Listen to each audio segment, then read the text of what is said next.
भारत की आज़ादी की लड़ाई में एक ऐसा मोड़ आया, एक ऐसा पल, जब पूरे देश ने मिलकर एक आवाज़ में कहा, अंग्रेज़ों, भारत छोड़ो। तो आज बात होगी उसी 1942 के भारत छोड़ो आंदोलन की, एक ऐसी कहानी जिसने ब्रिटिश हुकूमत की चूलें हिलाकर रख दी थीं। तारीख थी 8 अगस्त 1942, जगह मुंबई का ग्वालियर टैंक मैदान, और महात्मा गांधी ने एक ऐसा नारा दिया जो इतिहास में हमेशा के लिए अमर हो गया, करो या मरो। सोचिए, ये सिर्फ दो शब्द नहीं थे, ये तो वो चिंगारी थी जिसने पूरे देश में आज़ादी की आग सी लगा दी थी। एक साफ साफ ऐलान था कि अब गुलामी की जंजीरें तोड़ने का वक्त आ चुका है। लेकिन सवाल ये उठता है कि आखिर ऐसा क्या हुआ था? क्यों लाखों भारतीय अपनी जान की परवाह किए बिना सड़कों पर उतर आए थे? चलिए, उन वजहों को जरा गहराई से समझते हैं जिन्होंने जबरदस्त आंदोलन को जन्म दिया। जरा सोचिए, किसी देश को उसकी मर्जी के बिना एक ऐसे युद्ध में झोंक दिया जाए जिससे उसका कोई लेना देना ही ना हो। बिल्कुल यही हाल उस वक्त हिंदुस्तान का था। और तो और क्रिप्स मिशन की नाकामी ने रही सही उम्मीदों पर भी पानी फेर दिया था। तो इन सारी वजहों ने मिलकर एक ऐसा माहौल तैयार कर दिया था जहां पूर्ण स्वतंत्रता के अलावा कोई दूसरा रास्ता बचा ही नहीं था।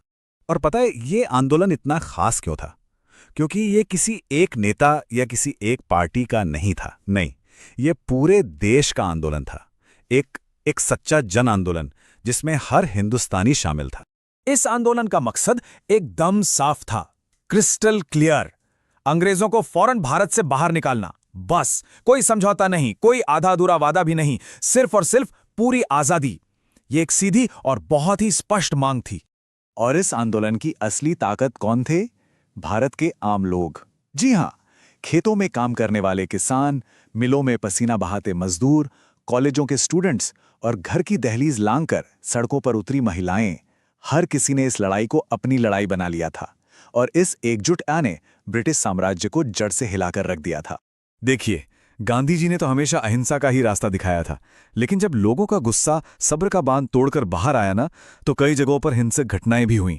और ये क्या दिखाता है? यही कि लोग अंग्रेजी हुकूमत से किस कदर तंग आ चुके थे और अब किसी भी कीमत पर आज़ादी चाहते थे। तो जब पूरा देश आज़ादी के लिए ऐसे उठ खड़ा हुआ, तो अंग्रेजों ने क्या किया? क्या वो डर गए?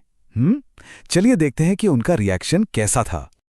अंग्रेज सरकार इस आंदोलन से बुरी तरह डर गई थी और उन्होंने इसे कुचलने के लिए हर मुमकिन कोशिश की। गांधी जी समेत सभी बड़े नेताओं को रातों रात जेल में बंद कर दिया गया, कांग्रेस को ही अवैध घोषित कर दिया, और तो और प्रेस की आजादी भी छीन ली गई ताकि सच लोगों तक पहुंच ही न सके। अंग्रेजों ने आंदोलन को दबा तो दिया, ये सच है, लेकिन वो उस चिंगारी को नहीं बुझा पाए जो लोगों के दिलों में जल रही थी, आजादी की चिंगारी। असल में इसी आंदोलन ने भारत की आजादी की वो मजबूत नींव रखी जिसे फिर कोई हिला नहीं सका। इस आंदोलन ने अंग्रेजों को एक बात बिल्कुल साफ साफ बता दी थी कि अब भारत पर उनका राज ज्यादा दिन नहीं चलेगा। भले ही इस आंदोलन को बेरहमी से कुचल दिया गया हो, लेकिन इसने ब्रिटिश साम्राज्य की जड़ों को हमेशा हमेशा के लिए कमजोर कर दिया था। जरा इस टाइमलाइन को देखिए। 1942 में भारत छोड़ो आंदोलन ने ब्रिटिश राज को झकझोर दिया, और ठीक 5 साल बाद 1947 में भारत आजाद हो गया। तो क्या यह महज एक इत्तेफाक था, या फिर इस आंदोलन ने आजादी की रफ्तार को सचमुच में तेज कर दिया था? और शायद इसीलिए भारत छोड़ो आंदोलन को हमारी आजादी की आखिरी और निर्णायक लड़ाई भी कहा जाता है।